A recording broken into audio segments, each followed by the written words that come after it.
We should recognize that in the future, offices are essentially on-demand resources. So for a long time, we might have assumed that people needed to come to the office all day, every day in order to do their work, but that's simply not true anymore.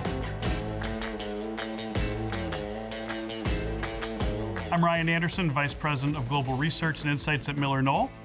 Part of our mission is to really redefine modern for the 21st century. Modern design that's not only beautiful, but helps to support people in what they're doing. Products like the Aeron chair has been used in home offices and corporate offices throughout the world. Products like the Womb chair is beloved for people's living rooms. Furniture has a really important role in supporting the future of work. One thing that we're really focused on is thinking about flexibility in new ways. Today we're at Design Yard, which is a really interesting facility here in West Michigan. It houses many of our employees at MillerKnoll, but it's also a place for us to experiment.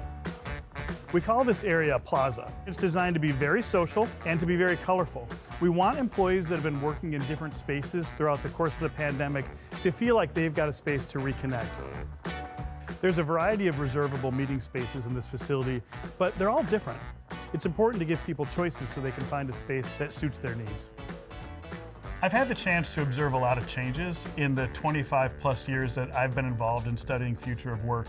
If we go back, offices that were designed in an era of desktop computers, in essence, were designed around IT networks, right? You basically figured out where the computers wanted to be, how to route power and cabling to them, and the people came in later. But as it became more mobile, we started to see work spreading out.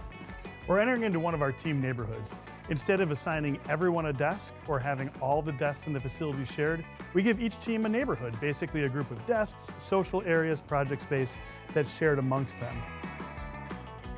People are more attentive than ever to their personal well-being, and while it's great to come into the office to connect, it's also sometimes really nice to be able to get away from all the buzz. So this space is one example of a well-being space that allows people to just have a moment of quiet so they can get away from the hustle and bustle and just relax a little bit. By learning in this way, we can bring those insights to our customers and help them create spaces that work better for them in the future. The Tom and Ruth Harkin Center at Drake University is one of my favorite projects. They wanted to move beyond those traditional goals and try to create a space that was truly inclusive for a very wide variety of people. Senator Tom Harkin's legacy, he's the principal author of the Americans with Disabilities Act, and we knew that in constructing a building, we needed to take into account our many visitors from around the world, people with disabilities and people who are non-disabled, all feeling welcome and included when they came to this space.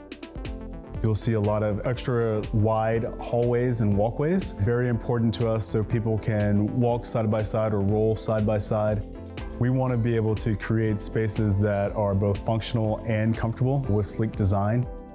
Many of the desks here throughout are hydraulic desks, so they all move up and down. We have individual tables so folks can have a better chance of having eye contact and making sure that we create what's called depth space, so we want to be able to see the faces of the individuals that are talking as they are around the table. And thinking about the design of a space, it's really important to reach out and talk to the person with a disability who is the job seeker or who is the employee about what their needs might be. We need to move away from very generic office spaces. Being together is so valuable, and office spaces can be designed to support it. So we need to introduce spaces for people to be social, have more time to come together as a community, and start providing more variety, more choice within an environment to support a broader array of activities, and ultimately to help organizations reach their goals.